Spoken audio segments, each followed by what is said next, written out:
अथ 10वां अध्याय। श्री भगवानुवाच। भगवान बोले, हे महाबाहो, फिर भी मेरे परम रहस्य प्रभाव युक्त वचन को सुनिए, जिसे मैं तुझे अतिशय प्रेम रखने वाले के लिए हित की इच्छा से कहूँगा। मेरी उत्पत्ति को अर्थात लीला से प्रकट होने को देवता लोग जानते हैं, और न महर्षि न देवता लोग जानते हैं, न महर्षि जन ही जानते हैं, क्योंकि मैं सब प्रकार से देवताओं का, महर्षियों का भी आदि कारण हूँ। जो मुझको अजन्मा अर्थात वास्तव में जन्म रहित अनादि और लोगों का महान ईश्वर तत्व से जानता है, वह मनुष्य में ज्ञानवान पुरुष संपूर्ण पापों से मुक्त हो जाता है।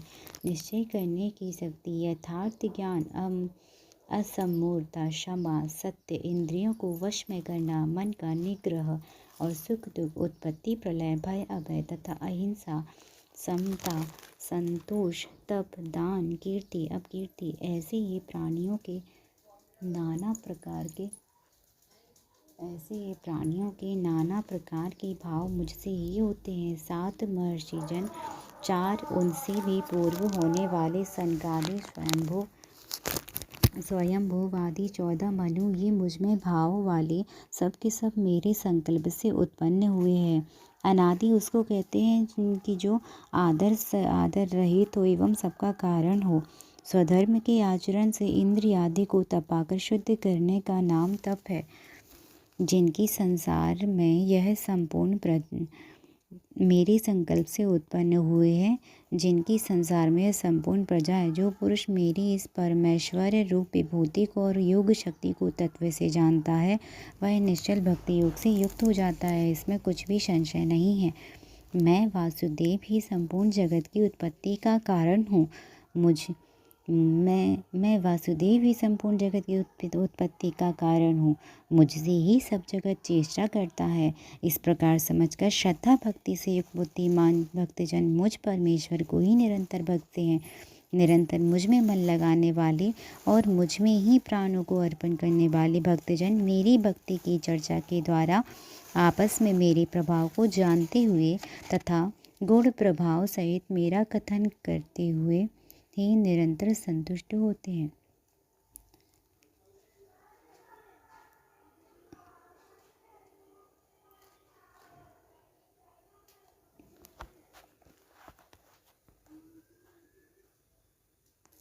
गुण और प्रभाव सहित मेरा कथन करते हुए ही निरंतर संतुष्ट होते हैं और मुझ वासुदेव में ही निरंतर रमण करते हैं। उन निरंतर मेरे ध्यान आदि में लगे हुए और प्रेम पूर्वक भजने वाले भक्तों को मैं वह तत्व ज्ञान रूप योग देता हूँ, जिससे वे मुझको ही प्राप्त होते हैं। हे अर्जुन, उनके ऊपर अनुग्रह करने के लिए उनके अंतःकरण में स्थित हुआ मैं स्वयं ही उनके अज्ञान जनित अंधकार को प्रकाश में तत्वज्ञान रूप दीपक के द्वारा नष्ट कर देता हूँ। अर्जुन बोले, आप परम ब्रह्म, परम धाम, परम पवित्र हैं, क्योंकि आपको सब ऋषिगण, सनातन दिव्य पुरुष, देवों का भी आदि देव जन्म सर्वव्यापी कहते हैं।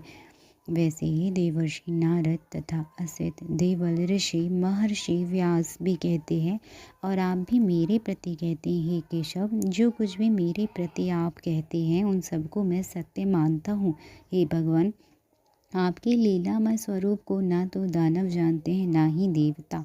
हे भूतों को उत्पन्न करने वाले, हे भूतों के ईश्वर, हे देवों के देव, हे जगत के स्वामी, हे पुरुषोत्तम, आप स्वयं ही अपने से अपने को जानते हैं। इसीलिए आप ही उन अपनी दिव्य विभूतियों को संपूर्णता से कहने में समर्थ हैं, जिन विभूतियों के द्वारा आप इन सब लोगों को व्याप्त करके स्थित हैं। हे योगेश्वर, मैं किस प्रकार निरंतर चिंतन करता हुआ आपको जानूं, और हे भगवान, आप किन किन भावों से मेरे द्वारा चिंतन करने योग्य हैं।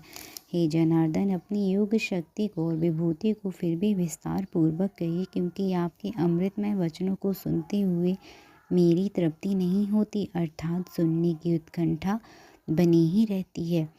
श्री भगवान बोले, हे कुरुश्रेष्ठ, अब मैं जो मेरी दिव्य विभूतियाँ हैं उनको तेरे लिए प्रधानता से कहूँगा, क्योंकि मेरे विस्तार का अंत नहीं है। हे अर्जुन, मैं सब भूतों में हृदय में स्थित सबका आत्मा हूँ तथा संपूर्ण भूतों का आदि मध्य और अंत भी मैं ही हूँ। मैं अदिति के 12 पुत्रों में विष्णु, ज्योतियों में किरणों वाला सूर्य हूँ और 49 देवताओं में तेज और नक्षत्रों का अधिपति चंद्रमा हूँ। मैं वेदों में साम वेद हूँ, देवों में इंद्र हूँ, इंद्रियों में मन हूँ और भूत प्राणियों की चेतना अर्थात जीवन शक्ति मैं हूँ। मैं एकादश रुद्रों में शंकर हूँ, यक्ष राक्षसों में धन का स्वामी कुबेर हूँ। मैं 8 वसुओं में अग्नि हूँ और शिखर वाले पर्वतों में सुमेरु पर्वत हूँ। पुरोहितों में मुखिया बृहस्पति मुझको जान ही पार्थ। सेनापति में मैं स्कंद और जलाशयों में मैं समुद्र हूँ। ही महर्षियों में भृगु शब्दों में एक अक्षर अर्थात ओमकार हूँ। सब प्रकार से यज्ञों में जप यज्ञ स्थिर रहने वालों में हिमालय पहाड़ हूँ। मैं सब वृक्षों में पीपल का वृक्ष, देवर्षियों में नारद मुनि, गंधर्व और चित्ररथ, सिद्धों में कपिल मुनि हूँ। घोड़ों में अमृत के साथ उत्पन्न होने वाला उच्चैश्रवा नामक घोड़ा, श्रेष्ठ हाथियों में ऐरावत नामक हाथी और मनुष्यों में राजा मुझको जान। मैं शास्त्रों में वज्र, गौओं में कामधेनु हूँ। शास्त्रोक्त रीति से संतान की उत्पत्ति हेतु कामदेव हूँ।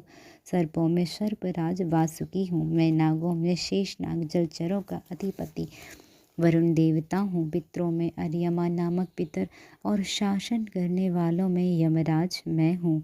मैं दैत्यों में प्रहलाद हूँ, गणना करने वालों का समय हूँ तथा पशुओं में मृगराज सिंह हूँ। पक्षियों में गरुड़ हूँ। मैं पवित्र करने वालों में वायु, शस्त्रधारियों में श्री राम हूँ।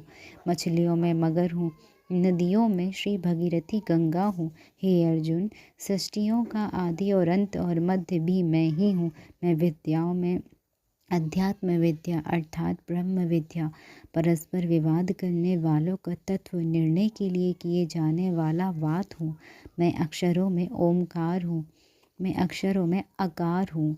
समासों में द्वंद्व नामक समास हूँ। अक्षय काल अर्थात काल का भी महाकाल तथा सब और मुख वाला विराट स्वरूप, सबका धारण पोषण करने वाला भी मैं ही हूँ। मैं सबका नाश करने वाला मृत्यु, उत्पन्न होने वाला उत्पत्ति, स्त्रियों में कीर्ति और श्री वाक स्मृति, मेधा धृति क्षमा हूँ तथा गायन करने योग्य श्रुतियों में मैं बृहद साम और छंदों में गायत्री छंद हूँ। महीनों में मार्गशीर्ष और ऋतुओं में वसंत मैं हूँ। मैं छल करने वालों में जुआ, प्रभावशाली पुरुषों का प्रभाव हूँ। मैं जीतने वालों का विजयी हूँ, निश्चय करने वालों का निश्चय और सात्विक पुरुषों का सात्विक भाव हूँ। वृष्टिवंशियों में वासुदेव अर्थात मैं स्वयं तेरा सखा। पांडवों में धनंजय अर्थात तू। मुनियों में वेद व्यास और कवियों में शुक्राचार्य कवि मैं ही हूँ। मैं दमन करने वालों का दंड अर्थात दमन करने की शक्ति हूँ। जीतने की इच्छा वालों की नीति हूँ। गुप्त रखने योग्य भावों का रक्षक मौन हूँ। ज्ञानवानों का तत्व ज्ञान मैं ही हूँ। हे अर्जुन, जो सब भूतों की उत्पत्ति का कारण है वह भी मैं ही हूँ, क्योंकि ऐसा चर और अचर कोई भी भूत नहीं है जो मुझसे रहित हो। हे परंतप, मेरी दिव्य विभूतियों का अंत नहीं है। मैंने अपनी विभूतियों का यह विस्तार तो तेरे लिए एक देश में अर्थात संक्षेप में कहा है। जो भी विभूति युक्त अर्थात ऐश्वर्य युक्त, कांति युक्त, शक्ति युक्त उसको तू मेरे तेज के अंश से ही अभिव्यक्त जान। अथवा हे अर्जुन, इस बहुत जानने से तेरा क्या प्रयोजन है। मैं इस संपूर्ण जगत का अपनी योग शक्ति के एक अंश मात्र में धारण करके स्थित हूँ। जय जय श्री राधे कृष्णा। 10वां अध्याय की जय।